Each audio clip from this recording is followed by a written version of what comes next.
Hello friends, welcome to Rajneet medical education. इस lecture में हम डिस्कस करेंगे acute glomerulonephritis. So let's start the video.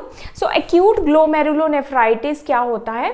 Glomerulonephritis ये kidney disorder है, क्योंकि जो ग्लोमेरुलस है वो कहाँ पाया जाता है? किडनीज के जो नेफ्रॉन्स हैं वहाँ पर पाया जाता है। तो एक्यूट का यहाँ पर मतलब क्या है? एक्यूट भी हो सकता है ग्लोमेरुलोनेफ्राइटिस, क्रॉनिक भी हो सकता है। एक्यूट का मतलब है कि जो सडनली कंडीशन अराइज होती है और सडनली उसके साइन एंड सिम्टम शो होते हैं। क्रॉनिक का मतलब है, क्रॉनिक मतलब अगर लॉन्ग टाइम से वो कंडीशन चली आ रही है, तो लॉन्ग टर्म से क्रॉनिक का क्या मतलब है यहाँ पर कि जो साइन एंड सिम्टम्स हैं वो साइलेंट होंगे और काफी लंबे टाइम से ये कंडीशन चली आएगी एंड देन उसके बाद sign and symptom suddenly arise होंगे। तो एक्यूट ग्लोमेरुलोनेफ्राइटिस हम यहाँ पर पढ़ रहे हैं, चाहे वो क्रॉनिक ग्लोमेरुलोनेफ्राइटिस है, उसके सडनली जो सिम्टम्स होंगे वो सेम एक्यूट जैसे ही होंगे। बस एक्यूट का क्या मतलब है कि सडनली वो कंडीशन अराइज हुई है। एक्यूट को हम क्योर भी कर सकते हैं, लेकिन क्रॉनिक का मतलब क्या होता है? क्रॉनिक का मतलब होता है काफी लंबे टाइम से उसको ग्लोमेरुलोनेफ्राइटिस है पेशेंट को, जिसकी वजह से क्या होता है किडनीज में बहुत ज्यादा डैमेज ऑलरेडी हो जाता है, जिसको क्योर करना मुश्किल होता है। फिर उसके लिए सिम्टोमेटिक ट्रीटमेंट होता है। तो हम पढ़ रहे हैं एक्यूट ग्लोमेरुलोनेफ्राइटिस, जिसको हम AGN भी बोलते हैं। तो ग्लोमेरुलोनेफ्राइटिस, अब ये ग्लोमेरुलोनेफ्राइटिस का क्या मतलब है कि जो किडनीज का जो फंक्शनल यूनिट है नेफ्रॉन, नेफ्रॉन के अंदर क्या होता है? तो ये किडनीज है, किडनीज में क्या होते हैं? नेफ्रॉन होते हैं जो कि फंक्शनल यूनिट है किडनीज के। अब इन नेफ्रॉन में क्या होता है? फिल्टरिंग सिस्टम होता है। अब ये फिल्टरिंग सिस्टम क्या है इसका? ये जो ग्लोमेरुलस है, तो ये इस तरह से होता है जैसे कि ये बोमेन्स कैप्सूल है, इसके अंदर बहुत सारे टाइनी कैपिलरीज होती हैं जो कि क्या करती हैं? ब्लड को फिल्टर करती हैं। इसको हम क्या बोलते हैं? इसको हम बोलते हैं ग्लोमेरुलस। और जब इस ग्लोमेरुलस में ये जो टाइनी कैपिलरीज हैं, अगर इनमें इंफ्लामेशन हो जाती है, जिससे क्या होता है कि ब्लड का फिल्ट्रेशन में चेंजेस आ जाते हैं, जो कि ये क्या करती है? वैसे ब्लड को फिल्टर करती है, जो भी ब्लड है उसको फिल्टर करेगी, उसमें से जो एक्सेस वाटर है, आयंस है, जो भी टॉक्सिन्स हैं ब्लड में, वो रिमूव करती है नेफ्रॉन, और बाकी की जो चीजें हैं वो दोबारा से सर्कुलेशन में वापस आ जाती हैं। जैसे कि जो ब्लड सेल्स हैं, प्रोटीन्स हैं, वो सर्कुलेशन में वापस आ जाते हैं, जबकि जो भी वेस्ट प्रोडक्ट है, टॉक्सिन्स हैं, एक्सेस वाटर है, वो रिमूव हो जाता है, फिल्टर हो जाता है इन ग्लोमेरुलस के through in the form of urine. Urine की फॉर्म में वो हमारी बॉडी से बाहर चला जाता है।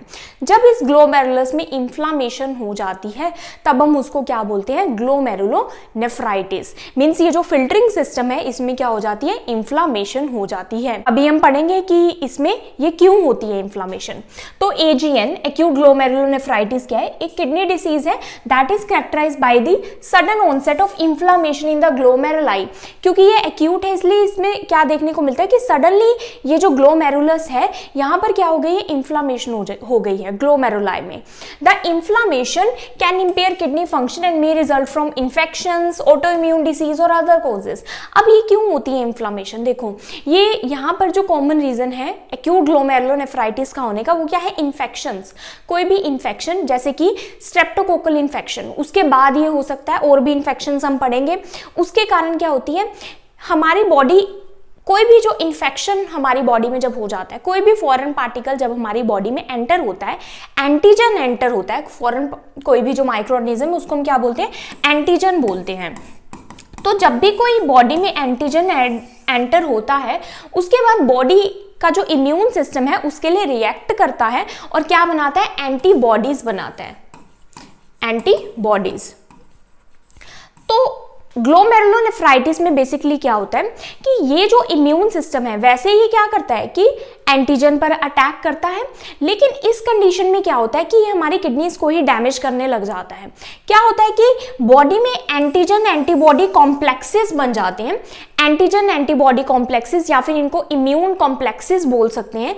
ये जो कॉम्प्लेक्स है ये जाकर यहाँ ग्लोमेरुलस में वहां डिपोजिट हो जाते हैं, तो किडनी में जाकर डिपोजिट हो जाते हैं। तो ये क्या है? यहाँ पर जाकर डिपोजिट हो जाएंगे, ये इस तरह से ये एंटीजन एंटीबॉडी कॉम्प्लेक्सेस डिपोजिट हो गए ग्लोमेरुलस में, जिसकी वजह से क्या होता है कि ग्लोमेरुलस में इंफ्लामेशन हो जाती है।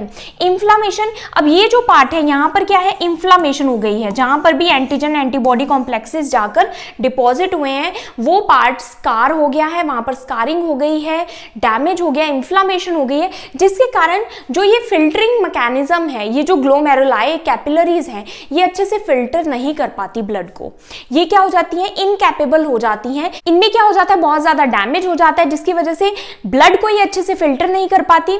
जैसे कि जो एक्सेस वाटर जाना था किडनी से बाहर, जो वेस्ट प्रोडक्ट जाना था किडनी से बाहर, वो प्रॉपरली किडनी से बाहर यूरिन के थ्रू बॉडी से नहीं जा पाता, वो बॉडी में ही इकट्ठा होने लग जाता है वेस्ट प्रोडक्ट। लेकिन ऐसी चीजें जैसे कि प्रोटीन और जो ब्लड सेल्स हैं जो कि हमारे बॉडी में ही रहने चाहिए, वो इंफ्लामेशन और डैमेज के कारण यूरिन के थ्रू लीक होना स्टार्ट हो जाते हैं। तो यूरिन में क्या दिखेगा, प्रोटीन दिखेगा, ब्लड सेल्स दिखेंगी, जिसकी वजह से यूरिन का कलर कैसा होगा, जैसा कोका कोला होता है, कोला कलर यूरिन इसमें दिखाई देता है। कोका कोला कलर का यूरिन आता है क्योंकि उसमें ब्लड सेल्स प्रेजेंट हैं, रेड ब्लड सेल्स प्रेजेंट हैं, उसमें प्रोटीन प्रेजेंट होगा, जिसके कारण यूरिन का जो टेक्सचर है वो कैसा होगा, फोमी टेक्सचर होगा। तो ओवरऑल क्या होता है ग्लोमेरुलोनेफ्राइटिस में कि हमारा जो इम्यून सिस्टम है वही उसके ही कॉम्प्लेक्सेस डिपॉजिट होने लग जाते हैं ग्लोमेरुलस में। क्यों डिपॉजिट होते हैं वो, क्योंकि कोई इंफेक्शन हुआ था जिसकी वजह से इम्यून सिस्टम ट्रिगर हुआ, और वो इम्यून सिस्टम ट्रिगर होने के कारण वहां पर एंटीजन एंटीबॉडी कॉम्प्लेक्सेस डिपॉजिट हो गए, जिसकी वजह से ग्लोमेरुलस डैमेज हो गया, उसमें इंफ्लामेशन हो गई। अब हम इसकी पैथोफिजियोलॉजी डिस्कस करते हैं तो आपको और क्लियर हो जाएगा। तो एक्यूट ग्लोमेरुलोनेफ्राइटिस में क्या होता है, इंफ्लामेशन हो जाती है ग्लोमेरुलस में, जो कि किडनी में नेफ्रॉन के अंदर पाया जाता है, usually triggered by N immune response, और इम्यून रिस्पॉन्स से ये ट्रिगर्ड होता है। जैसे कि मैंने बताया, when antigens enter the body they stimulate N immune response. जब भी कोई एंटीजन एंटर होता है, जैसे कि कोई भी इंफेक्शन एंटर हो गया, जैसे कि कोई भी बैक्टीरिया वायरस एंटर हो गया, तो उसके खिलाफ इम्यून सिस्टम एक्ट करता है, producing antibodies, immune system antibodies बनाता है that can mistakenly target the kidneys glomeruli. इसमें क्या होता है कि वो मिस्टेकनली, बाय मिस्टेक, जो किडनीज है उसके ही टिश्यूज को टारगेट करता है, वहां पर जाके डिपॉजिट हो जाती है एंटीबॉडी एंटीजन कॉम्प्लेक्सेस। तो एंटीजन एंटीबॉडी कॉम्प्लेक्सेस क्या होते हैं, ये इम्यून कॉम्प्लेक्सेस डिपॉजिट हो जाते हैं ग्लोमेरुलाई में, दैट रिजल्ट्स इन इंफ्लामेशन, जिससे इंफ्लामेशन होती है, स्वेलिंग हो जाती है, वहां पर स्कारिंग हो जाती है ग्लोमेरुलर कैपिलरीज में, जिससे किडनीज में क्या हो जाता है कि जो उसकी फिल्टर करने की एबिलिटी है ब्लड को, वो रिड्यूस हो जाती है। This leads to classic sign and symptoms. इससे क्या होते हैं, ग्लोमेरुलोनेफ्राइटिस के साइन एंड सिम्टम्स अराइज होते हैं, जैसे कि हिमेचूरिया। हिमेचूरिया क्या है कि जो ब्लड सेल्स है वो लीक होना स्टार्ट हो जाते हैं, प्रोटीन लीक होना स्टार्ट हो जाता है। प्रोटीन और ब्लड सेल्स यूजुअली क्या होते हैं कि ये यूरिन में लीक नहीं होते, लेकिन ग्लोमेरुलोनेफ्राइटिस में लीक होना स्टार्ट हो जाते हैं। यहाँ पर जो प्रोटीन यूरिया है ग्लोमेरुलोनेफ्राइटिस में वो माइल्ड होगा as compare to nephrotic syndrome. Nephrotic syndrome में आप हिमेचूरिया नहीं देखेंगे, वहां पर ब्लड सेल्स नहीं रिलीज होते यूरिन में, वहां पर जो प्रोटीन यूरिया है वो बहुत ज्यादा एक्सेसिव होता है, एक्सेसिव प्रोटीन यूरिया वहां पर देखने को मिलता है। लेकिन यहाँ पर प्रोटीन यूरिया माइल्ड होगा और हिमेचूरिया होगा, ब्लड सेल्स देखने को मिलेंगे यूरिन में। डिक्रीज यूरिन आउटपुट, जो GFR है ग्लोमेरुलर फिल्ट्रेशन रेट, मतलब कि जो किडनीज जो फिल्टर कर रही है ब्लड को, उसकी वो एबिलिटी रिड्यूस हो गई है। तो क्या होता है कि ग्लोमेरुलर फिल्ट्रेशन रेट रिड्यूस हो जाता है, जिसकी वजह से यूरिन आउटपुट भी रिड्यूस हो जाता है। एक्सेस कोजेस, अब ऐसा क्यों होता है, तो मैंने आपको बताया यूजुअली ये इन्फेक्शंस के कारण होता है, और सबसे कॉमन इन्फेक्शन क्या है, स्ट्रेप्टोकोकल इन्फेक्शन, जिसको हम क्या बोलते हैं, पोस्ट स्ट्रेप्टोकोकल ग्लोमेरुलोनेफ्राइटिस। और ये कौन सा स्ट्रेप्टोकोकस है, group A beta haemolytic Streptococcus. इसकी वजह से क्या होता है, जब ये स्ट्रेप्टोकोकल इन्फेक्शन हो गया, जैसे कि कोई भी स्ट्रेप इन्फेक्शन, जैसे कि थ्रोट का या फिर स्किन में स्ट्रेप इन्फेक्शन हुआ, उसके बाद उसके 2 से 3 हफ्ते बाद ये देखने को मिलता है। क्यों, इन्फेक्शन एक बार क्योर हो गया, लेकिन वो इन्फेक्शन अंदर ही है, वो इन्फेक्शन के कारण क्या हुआ, ट्रिगर हो गया इम्यून सिस्टम, और वो इम्यून सिस्टम ने क्या बनाए, एंटीजन एंटीबॉडी कॉम्प्लेक्सेस, जो कि जाकर कहां पर डिपॉजिट हो गए, ग्लोमेरुलस में डिपॉजिट हो गए।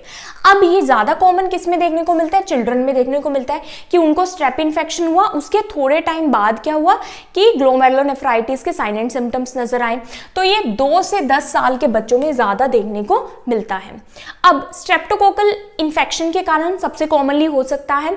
उसके बाद ऐसा रिसेंटली देखने को मिला है कि ग्लोमेरुलोनेफ्राइटिस स्टेफाइलोकोकल इन्फेक्शन से भी हो सकता है। जो स्टेफाइलोकोकस ओरियस है वो उस इन्फेक्शन से भी हो सकता है। रिसेंटली क्या देखने को मिला है कि एंटीबायोटिक रेजिस्टेंस स्टेफाइलोकोकस ओरियस के जो इन्फेक्शंस के जो केसेस हैं वो इंक्रीज हो गए हैं कि ऐसी स्टेफाइलोकोकस ओरियस की स्पीशीज जो आई है जो कि एंटीबायोटिक से रेजिस्टेंट होती है, चाहे एंटीबायोटिक भी दे दे तब भी उस पर कोई भी असर नहीं पड़ता। तो ऐसे केसेस ज्यादा आजकल देखने को मिल रहे हैं जिसके कारण ग्लोमेरुलोनेफ्राइटिस हो रहा है। उसके बाद कोई भी वायरल इन्फेक्शन जैसे कि हेपेटाइटिस बी, सी, HIV, even malaria, even pneumococcal infection से भी ये हो सकता है। ऑटो इम्यून कंडीशन से भी हो सकता है। ऑटो इम्यून कंडीशंस क्या होती हैं कि हमारी इम्यूनिटी हमारे ही सेल्स को जब अटैक करने लग जाती है उसको ऑटो इम्यून कंडीशन बोलते हैं। इसमें सिस्टमिक ल्यूपस एरिथमेटोसिस आता है, SLE, और वस्कुलाइटिस। वस्कुलाइटिस भी क्या होता है कि ब्लड वेसल्स की इन्फ्लामेशन, वो भी ब्लड वेसल्स, कैपिलरीज की इन्फ्लामेशन, ये भी ऑटो इम्यून कंडीशन है। इसकी वजह से जो ग्लोमेरुलस है वो भी क्या है, ब्लड कैपिलरीज है, वहां पर भी प्रॉब्लम हो सकती है। देन आता है IgA नेफ्रोपैथी। IgA नेफ्रोपैथी या फिर बर्जर्स डिसीज इसको बोलते हैं। इसमें क्या होता है कि जो IgA इम्यूनोग्लोबुलिन है उसके कॉम्प्लेक्सेस डिपॉजिट हो जाते हैं।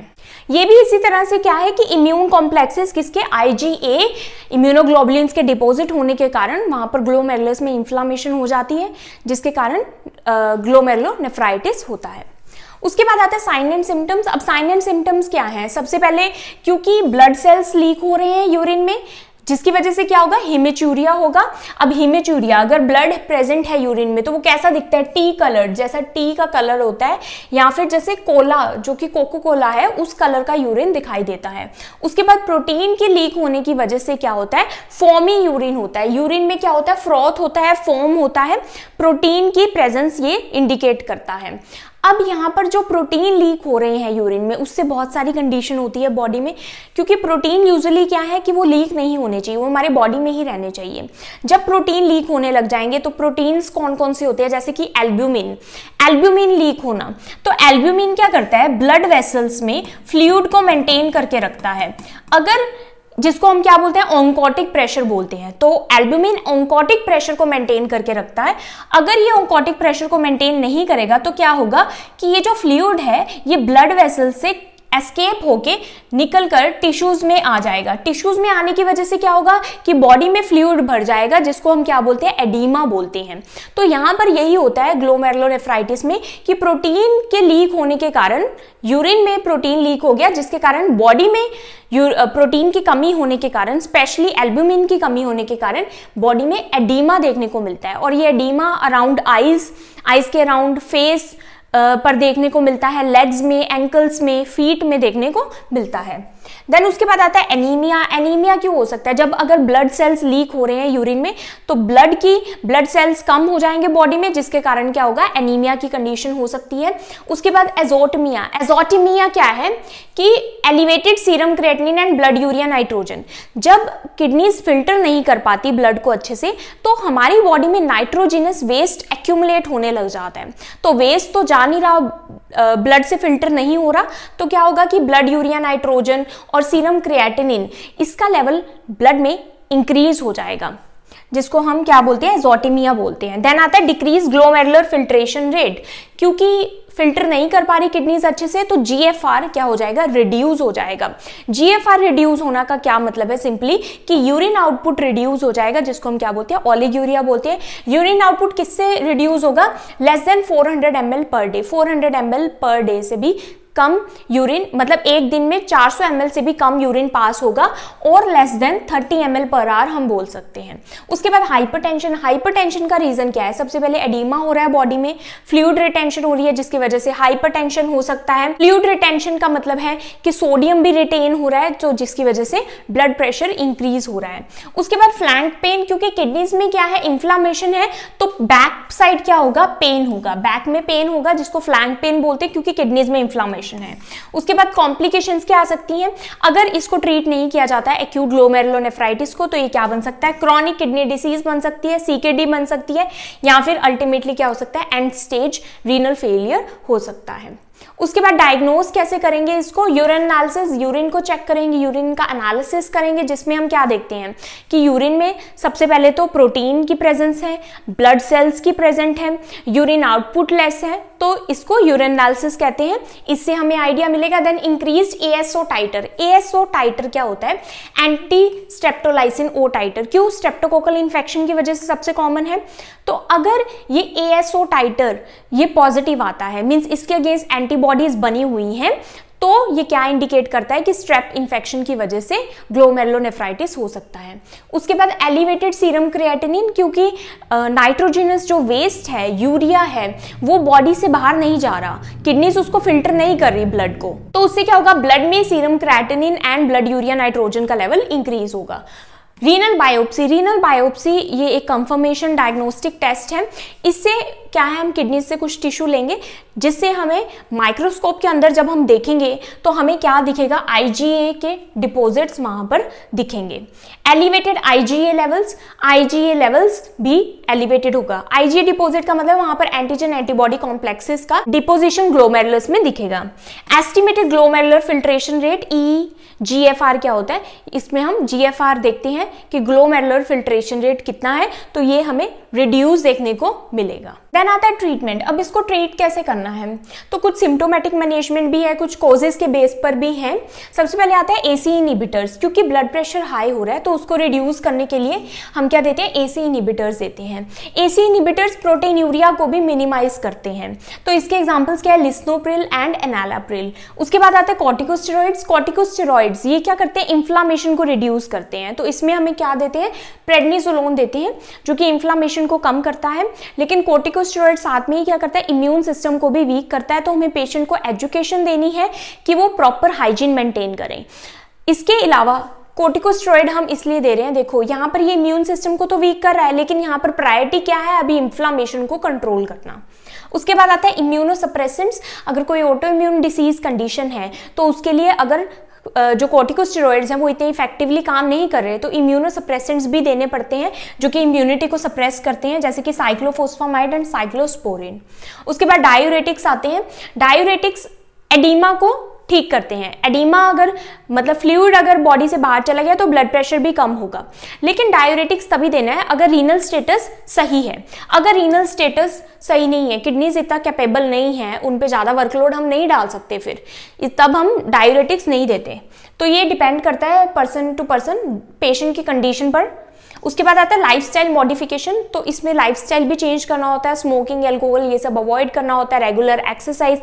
उसके अलावा डाइट में चेंज करना होता है, क्योंकि फ्लूइड रिटेन हो रहा है तो लो सॉल्ट डाइट देते हैं, क्योंकि जितना सॉल्ट या सोडियम लेंगे उतना ज़्यादा फ्लूइड रिटेन होगा। उसके बाद क्या होता है कि अगर ब्लड फिल्टर नहीं हो रहा प्रॉपरली तो क्या होता है कि पोटेशियम का लेवल भी ब्लड में हाई हो जाता है, तो लो पोटेशियम डाइट भी इसमें देनी है। Reduce protein intake. वैसे तो क्या होता है कि किडनीज प्रोटीन को बाहर निकाल रही हैं यूरिन के थ्रू, तो बॉडी में प्रोटीन की कमी हो रही है, लेकिन समटाइम्स हमको प्रोटीन इनटेक को कम करना पड़ता है। क्यों? ताकि किडनीज पर ज्यादा वर्कलोड ना पड़े। अगर किडनीज इतनी कैपेबल नहीं है तो रिड्यूस प्रोटीन इनटेक किया जाता है। रेगुलर एक्सरसाइज हम पेशेंट को एडवाइस करते हैं।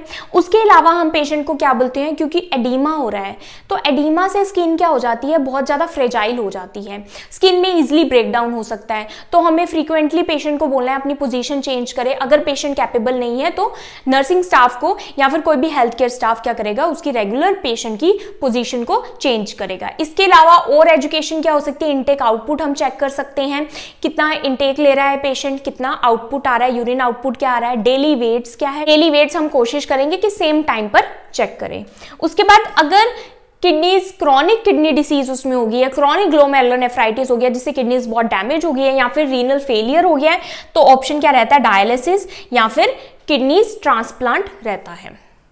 सो आई होप आपको एक्यूट ग्लोमेरुलोनेफ्राइटिस क्लियर हुआ। If you understood this video then please like, subscribe and share to my channel. Thank you for watching.